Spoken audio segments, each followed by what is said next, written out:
verdad, José, que en toda la semana que llevo preparando la predicación, no se me había ocurrido comenzar así. Pero podría plantear esta pregunta, ¿no? ¿Quién es nuestro prójimo? Está en nuestro lado. El próximo, ¿no? El cercano. Claro, porque el que está lejos de lejos. Muy bien. Una muy buena respuesta, ¿no? El vecino, Por ejemplo. también es nuestro prójimo. Por ejemplo. Claro.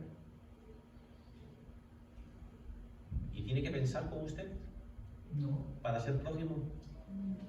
¿Ser del mismo equipo de Uno puede fútbol? pensar como quiera. ¿De la misma raza? ¿Natividad? ¿Tiene que ser de la misma raza para ser nuestro prójimo? Vamos a hablar de eso en esta mañana. Y agradezco que me hayan dejado tiempo porque son muchas cosas las que tengo que decir. Y quiero limitarme al tiempo. Porque luego Guadalupe se enfada conmigo. Dice que ella el arroz que compra no es brillante y se le pasa. ¿Me quieren acompañar? Vamos a leer dos versículos.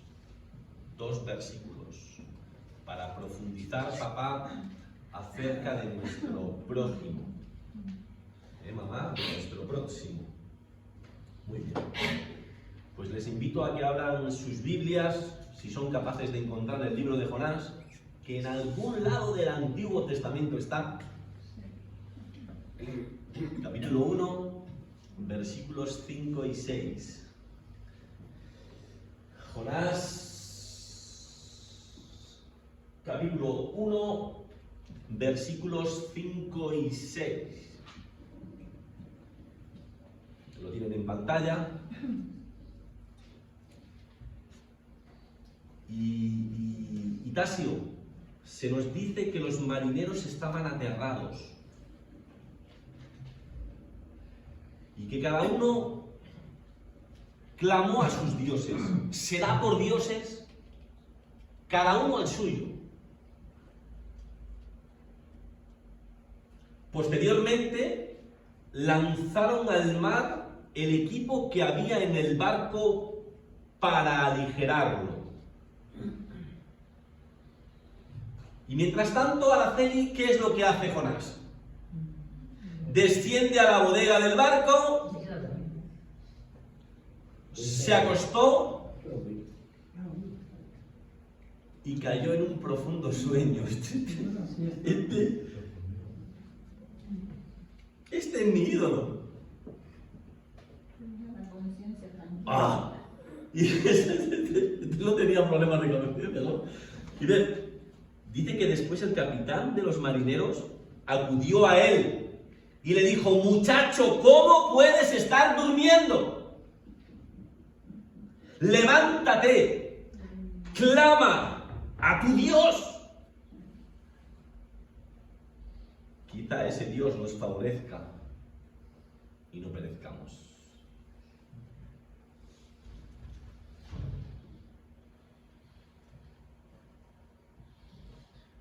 Ya explicamos en la introducción que el libro de Jonás está dividido en dos mitades simétricas.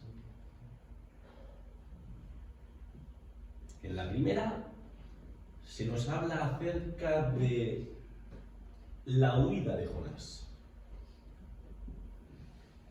Y en la segunda, de su misión en Nínive. Cada una de estas mitades se divide en tres secciones bien delimitadas, específicas. Primero, Juani, palabra de Dios para Jonás. Número 2, Francis, el encuentro de Jonás con esos estúpidos gentiles paganos. Y número 3, Mari, la conversación que Dios tiene con Jonás. Es decir, Tere, si lees con detenimiento el libro de Jonás, que no es muy grande, te vas a dar cuenta de que hasta en 2 ocasiones Jonás tiene relación, tiene comunicación, se encuentra con personas que son de una raza distinta a la de él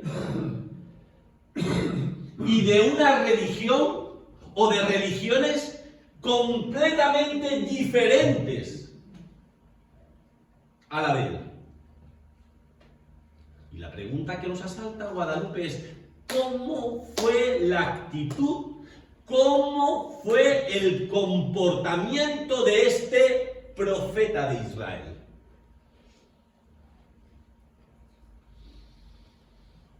Pues Jorge, no vemos una buena actitud en Jonás.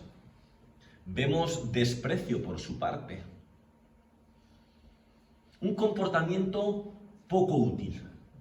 Por tanto, Pilar, primera cosa que quiero decir en esta mañana, el libro de Jonás quiere enseñarnos y quiere decirnos que para Dios es importante el cómo nosotros, que nos consideramos sus hijos, tratamos a las personas que son completamente distintas a nosotros. ¿Y cómo debemos de tratarlas? Noelia, con justicia, con equidad, con amor, con respeto, con tolerancia.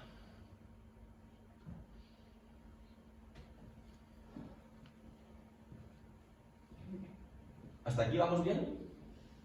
¿Clarito?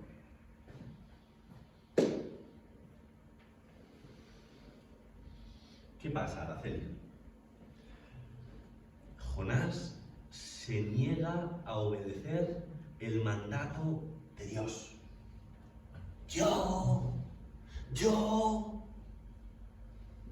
les voy a hablar de Dios a estos incircuncisos gentiles.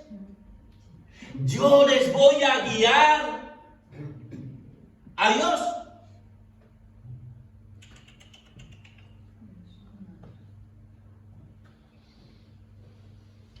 Conmigo lo cuente. Ahora, lo curioso y lo gracioso a la vez, Mónica, es que tratando de huir, al final se encuentra con el mismo tipo de personas de las que estaba huyendo para terminar hablando de Dios.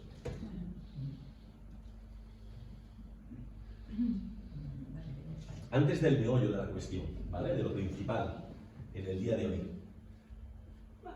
por recordar ciertas cosas del texto. ¿Cómo estaban los marineros? Asustados. Estaban aterrados.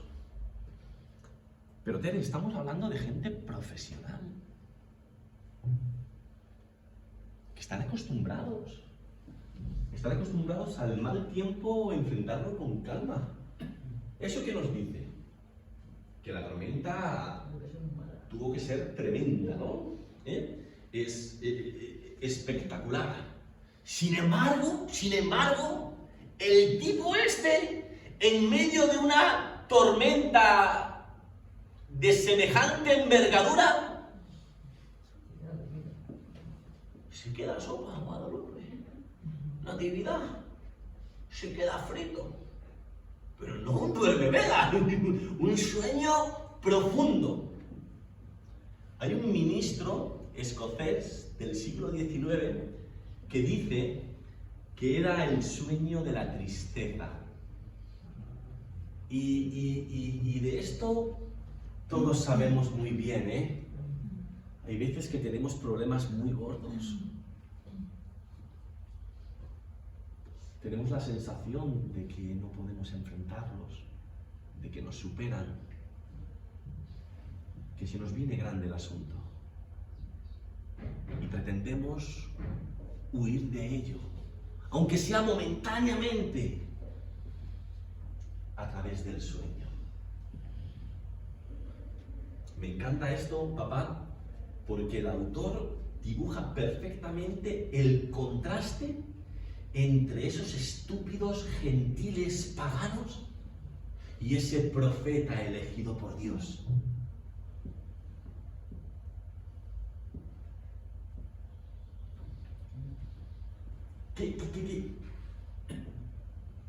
¿Qué pasa con Jonás? Se desconecta del peligro que está corriendo, como si no existiera. ¿Pero qué pasa con los paganos? Están involucrados, están alerta, extremadamente alerta. ¿Qué pasa con Jonás, Mónica? Está metido en sus propios problemas. Solo le preocupa lo suyo. Sin embargo, el resto de la tripulación de la embarcación está sumido en tratar de solucionar las cosas, de salvar a todos. Tenemos a los gentiles paganos, Fernando, que cada uno de ellos están orando a sus dioses. Pero aquí tenemos al profeta de Dios que no lo hace con el suyo.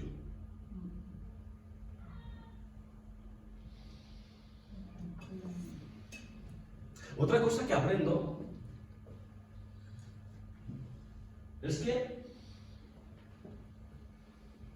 estos gentiles paganos no tenían prejuicios y eran tolerantes, porque se nos dice en el texto de que estaban dispuestos a rogarle al Dios de Jonás. No, estaban más dispuestos ellos que el propio Jonás.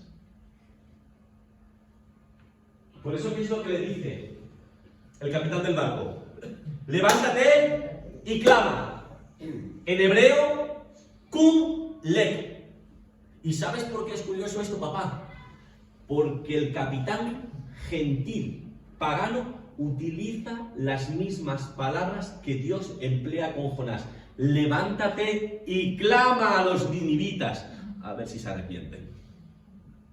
Es curioso, porque Dios pretendía que Jonás fuera a hablar de Dios, presentárselo a los gentiles, presentárselo a los paganos, y sin embargo es un gentil pagano el que le dirige a Dios.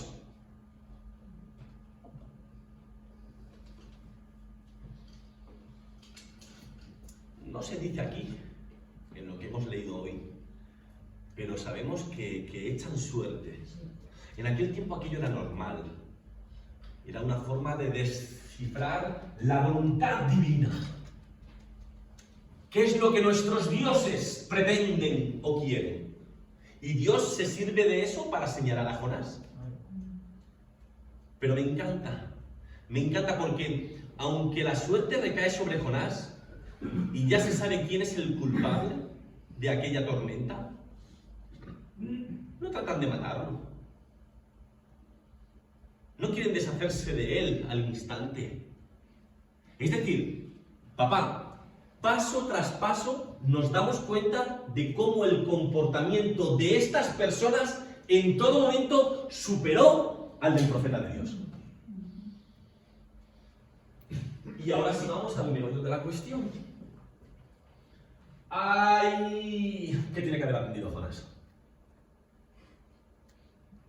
Y bueno, para eso venimos a la iglesia. ¿Qué tenemos que aprender nosotros? Pues dos cositas, ¿vale? Brevemente, dos cositas. Número uno, aprendemos que las personas fuera de la comunidad de la fe tienen el derecho a evaluar el compromiso que tiene la iglesia con el bien de todos. Miren,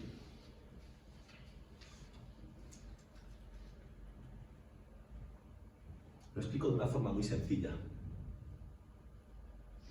Los marineros utilizaron todos sus recursos, emplearon todo su conocimiento profesional, incluso tiraron de su fe personal, pero nada de eso les sirvió. Y llegan a la conclusión de que Jonás es el único que puede ayudarlos. Si no Jonás, sí el Dios de Jonás. Pero Jonás no pretende hacer nada. Por eso es normal, Mónica, que llegue un momento en que el propio capitán le regaña a Jonás. ¿Pero qué pasa contigo, Jonás? Si se percibe, si se ve que tú eres un hombre de fe, ¿es que acaso no te importa lo que pase con nosotros? ¿No te das cuenta de que estamos a punto de perecer? ¿Tanto asco te damos?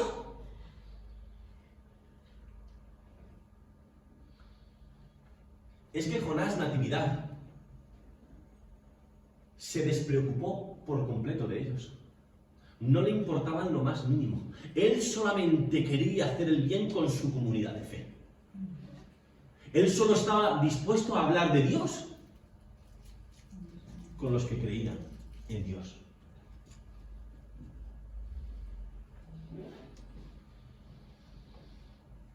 Miren, Jack Ellul escribe esto. Es un libro que yo estoy utilizando para preparar las predicaciones. Y me parece súper interesante. Dice, estos marineros de Jope son paganos. O en términos modernos, no cristianos. Pero la suerte tanto de los cristianos como la suerte de los no cristianos está estrechamente vinculada. Todos están en el mismo barco. La seguridad de todos depende de lo que cada uno hace. Están atrapados en la misma tormenta, sujetos al mismo peligro y tienen el mismo desenlace. Y este barco ejemplifica nuestra situación. ¿Qué quiere decir con esto, papá? ¿Qué es lo que quiere decir este hombre? Crean o no crean, todos estamos en el mismo barco. Si no hay seguridad en nuestras ciudades, ¿solo es malo para los creyentes? Que la inflación esté por las nubes, ¿solo es malo para los creyentes? Si la seguridad social no funciona como es debido, ¿solo es un problema para los creyentes?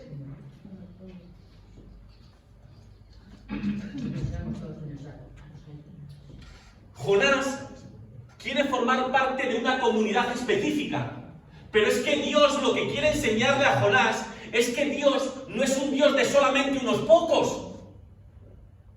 Dios es el Dios de todos. Y Dios pretende que Jonás se vincule y se preocupe por el bienestar de todos. Muchas veces como iglesia solamente somos capaces de mirar nuestro propio ombligo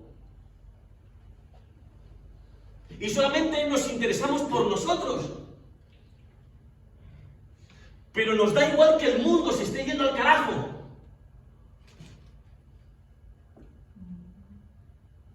No es que seamos malas personas, es que nos estamos deshumanizando. Perdemos sensibilidad. Estamos acostumbrados a ver los muertos en Ucrania, y antes en Siria, y mañana será en otro lugar. Pero no nos preocupa hasta que eso llegue a las puertas de nuestra casa.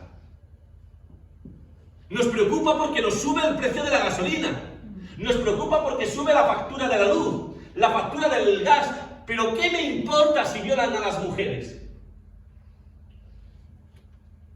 Jonás solamente estaba preocupado por los suyos, por su comunidad de fe, por su nación, por su pueblo, por su etnia, y despreciaba hasta la muerte a los que tienen una raza distinta a él, una religión distinta a la de él. Pero todos estamos en el mismo barco. Creamos o no creamos en Dios.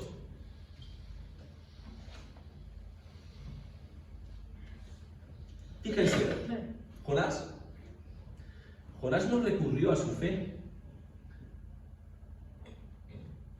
para ayudar a aplacar o aliviar el sufrimiento de sus conciudadanos.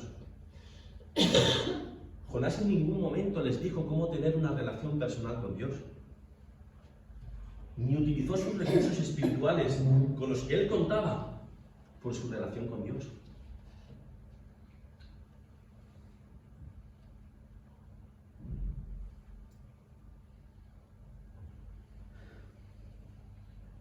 El deber de Jonás era amar y de servir a aquellas personas, pero no hizo ni lo uno ni lo otro. El mismo Jesús en el Sermón del Monte, ¿qué es lo que nos enseña? Vuestras buenas obras serán vistas por el mundo y estos glorificarán a Dios. Una fe escondida, ¿de qué le sirve al mundo? Tu fe le servirá a la gente tanto en cuanto tu modelo de vida, tu manera de vivir, pueda ser vista por la gente. A Jonás solamente le importaba a él mismo. Y eso nunca puede estar acorde a la voluntad de Dios. Y número 2. Aprendemos que los creyentes han de respetar y han de aprender de la sabiduría que Dios da a los que no creen.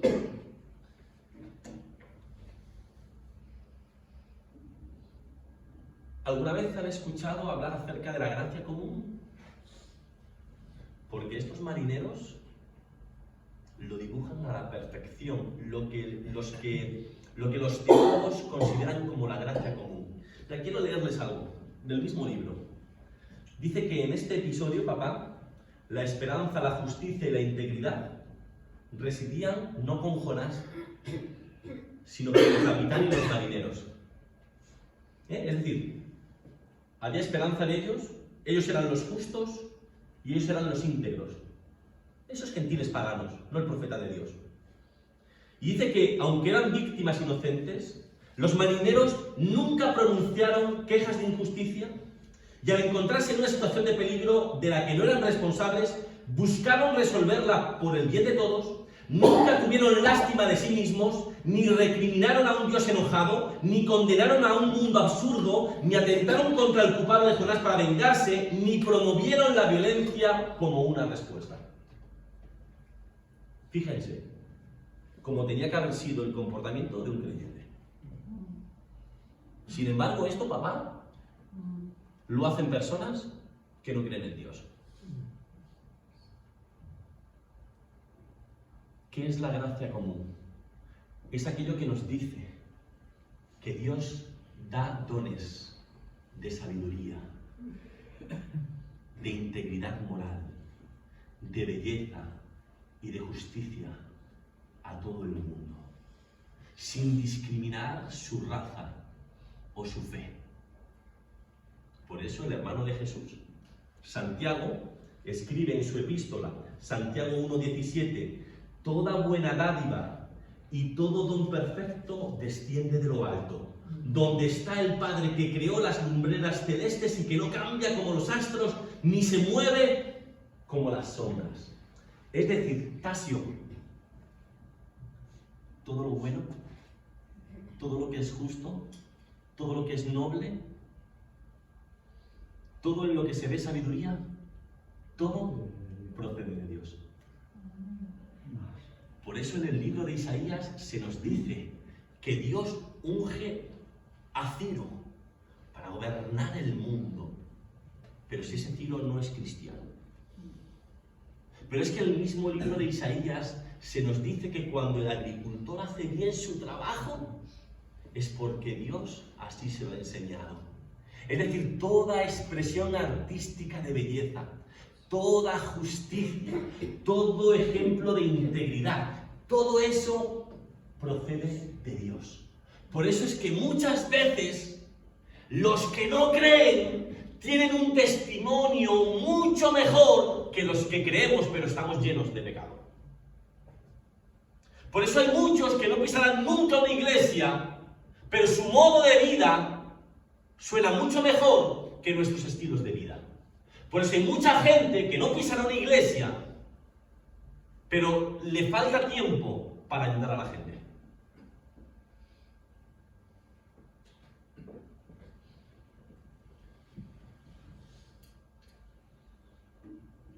¿Quién es mi prójimo? Jesús hace algo espectacular, Tere. En cierta ocasión, un intérprete de la ley se acerca con una pregunta capciosa. ¿Cómo heredaré la vida eterna? ¿Y qué es lo que Jesús le dice? ¿Cómo lees? Ah, sí, bueno, es verdad. Pues nada, esto es fácil. Amar a Dios como si no hubiera mañana. Y al prójimo como a mí mismo. Pero ¿sabes cuál es el problema, Guadalupe? Que para un judío, su prójimo era otro judío. Y como Jesús sabe eso, se inventa la parábola del buen samaritano, que es un ejemplo precioso de la gracia común. Porque ese samaritano que nosotros supiéramos no iba a la iglesia, no tenía la religión correcta, pero hace lo bueno. ¿Qué es lo que nos quiere enseñar Jesús? Que nuestro prójimo es toda aquella persona que esté necesitada y que nos tiene que dar igual cuál es su raza o cuál es su religión. Nosotros no somos quienes para discriminar, porque todos son hijos de Dios. Y a Dios le importa toda la humanidad. Nosotros no podemos hacer acepción de personas. Y esto es lo que quiere que se le meta en la cabeza a Jonás. Que él no es quien para discriminar a unos sí o a otros no. Así que amar a las personas, amar a nuestro prójimo, no es meramente emocionalismos. ¡Ay, Fernando, cómo te quiero, guapetón, castellano manchego! ¡Ay! Eso es una chorrada. Eso es una tontería.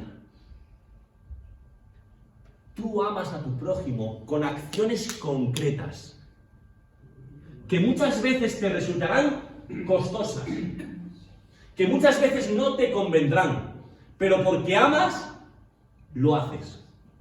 Santiago, otra vez Jorge, el hermano de Jesús, nos enseña esto. Nos dice: si tú crees que eres un hijo de Dios, beneficiado por su gracia, pero ves a alguien que tiene hambre o no tiene con qué vestirse y ni le das de comer, ni le das de vestir, tengo que decirte una cosa, que tu fe es muerta. Tu fe no sirve para nada. Para nada.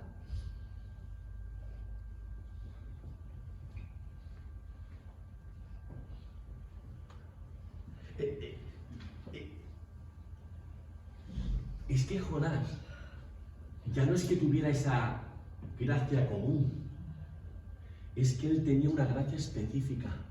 Dios le había revelado su voluntad, su palabra, que no era capaz de comprender ni de entender.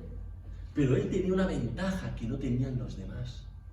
Y sin embargo, la actitud de los inconversos fue mucho mejor que la de este creyente.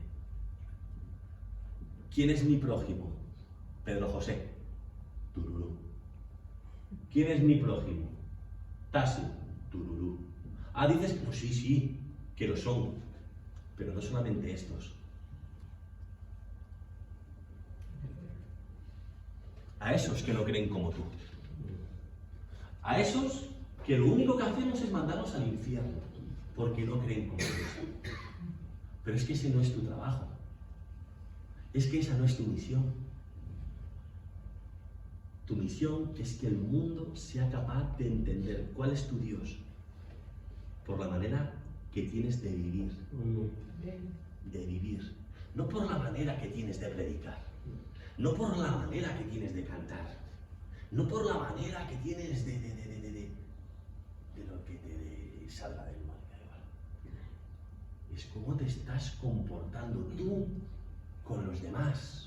Porque si no entendemos que todos estamos en el mismo barco,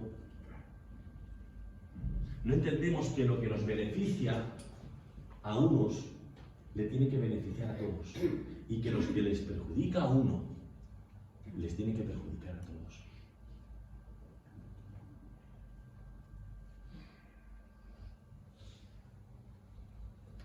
¿Cómo es nuestra fe? ¿Es una fe de domingo?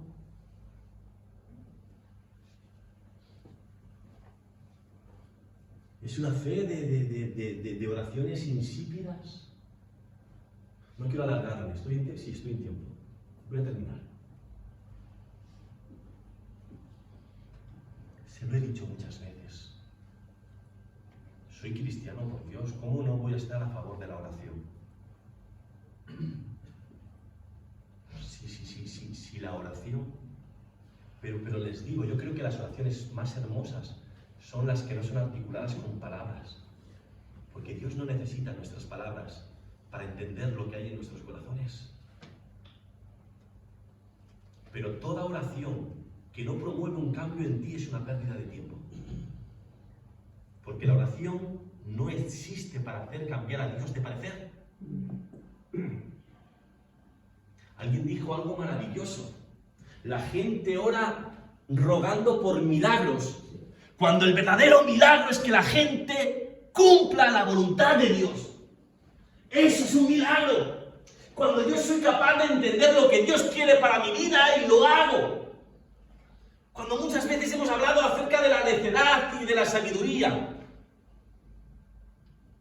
Ser sabio no es hablar 4 idiomas. Ser sabio no es sacar matrícula de honor en... ¿Qué es lo que estudia su hijo? ADE. Sí. ADE, ¿no? Sí. Dirección de empresas, la A, que es Administración y Dirección de Empresas. Gracias. Sabiduría es que entiendas lo que tienes que hacer y hacerlo. El necio no es tonto. El necio sabe lo que tiene que hacer, pero pasa. A ese que llamamos sabio fue un necio muchos años de su vida, porque perfectamente sabía lo que tenía que hacer, pero no lo hizo. Jonás fue un necio en esta ocasión, porque sabía lo que tenía que hacer, pero no lo hizo. Pero no lo hizo. Yo sí hago ese tipo de oración, que me hace entender que el que sabe es Dios y no yo. Que el que está confundido soy yo y no Dios. Que el que tiene que cambiar sus hábitos soy yo y no Dios. Esa oración me lleva a ser humilde y puedo ser un agente de cambio. Pero qué pamplinas es esto de orar porque Dios da de comer a los pobres. Un churro le va a dar de comer. Dios no le va a dar nada. Y perdona si soy pastor y estas cosas te ofenden, pero Dios no le va a dar un plato de lentejas a nadie. Para eso estás tú. Dios quiere utilizarte a ti. Dios puede ser esa familia que Ofelia necesita, pero Dios quiere que la seas tú.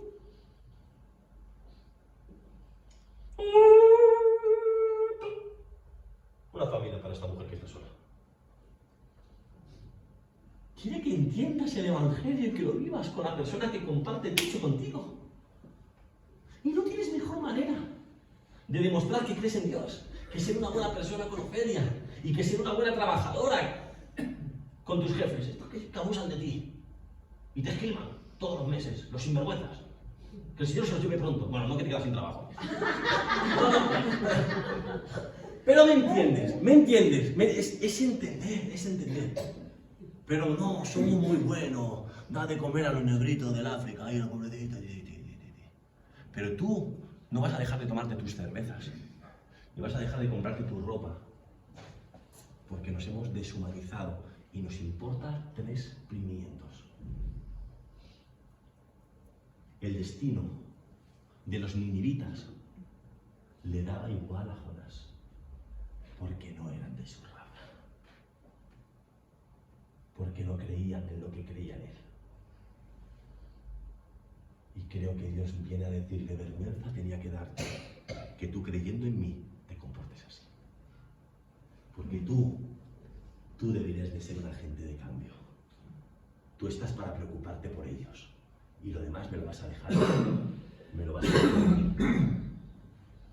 mí. Pues termino así en esta mañana. ¿Quién es mi prójimo, Tere? Todo aquel que necesite ayuda de mí. Todo aquel. Alguien dijo que el movimiento se demuestra andando. Pues el cristiano se demuestra por su forma de vivir. Y ya se dan cuenta que yo no me he metido en historias de... Ya del pecado hablamos la semana pasada, ¿eh? Aquí errores cometemos todos. Y algunos más gordos que otros. Y ahí que podemos llegar a ser hasta despreciables. Pero qué hermoso que si Dios nos concede la gracia y nuevas oportunidades para seguir cambiando, para seguir luchando, porque yo me imagino que aquí cada cual tiene sus batallas. Aquí cada uno tiene sus luchas. Yo sé las mías, y malo de aquel que no sepa cuáles son las suyas. Porque entonces, ¿en qué dirección te vas a mover?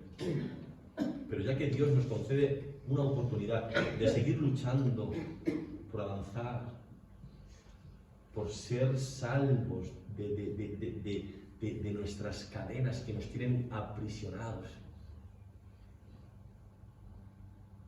es porque no podemos nosotros darle esa oportunidad a los demás.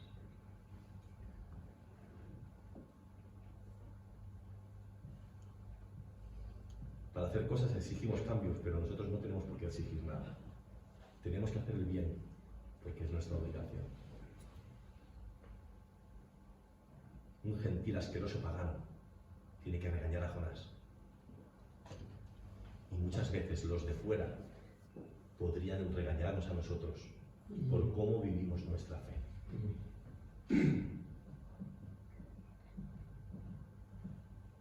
Os conocerán por el amor que os tengáis. Pero entre nosotros hay piques, hay contiendas. Lanzamos dardos envenenados a través de las redes sociales. Tú eres un conservador, tú eres un progre, tú eres un hereje. Una persona con 2 dedos de frente diría: yo no quiero formar parte de ese grupo. Porque si conocen por todo, menos por la tolerancia, el respeto, el amor. Yo tengo que amar a Jorge, aunque sea de Madrid. Tengo que amar a Fernando, aunque sea negro. Estoy empleando palabras burdas, ¿vale? Pero yo sé que vosotros las escucháis. Tengo que amar a Mónica, aunque sea una sudaca. ¿Por qué no decimos es que es sudamericano? No, sudaca, el panchito, el tal. Qué tristeza, qué tristeza, qué tristeza el no entender que la diversidad nos hace más fuertes. Ayer estábamos Marimar y yo y hubo una fiesta en Fuenlabrada de algo de la diversidad, ¿no? Qué cosa más bonita, de verdad. Lo que más me gustó fue los hondureños. ¿Quién es de Honduras? Creo que es... Yo decía a María Sofía, ¿no es de Honduras? No. Es de Guatemala. Iban con una marcha los hondureños, ¿sabes? Pero claro, es que los de estos países son cristianos. El 70-80% son cristianos. Pero es que también había chinos. Y esos no creen como nosotros, ¿eh? Esos creen en otra cosa, ¿eh? Qué bonita es la diversidad. Que la gente que iban vestidos cada uno de su país con sus ropas tradicionales. Había trajes súper preciosos, súper bonitos. Qué bonita es la diversidad. Y qué limitados somos nosotros, que nos circunscribimos a lo que... Dice que Alberto dice que eso se arregla con viajar. Que cuando viajas te das cuenta.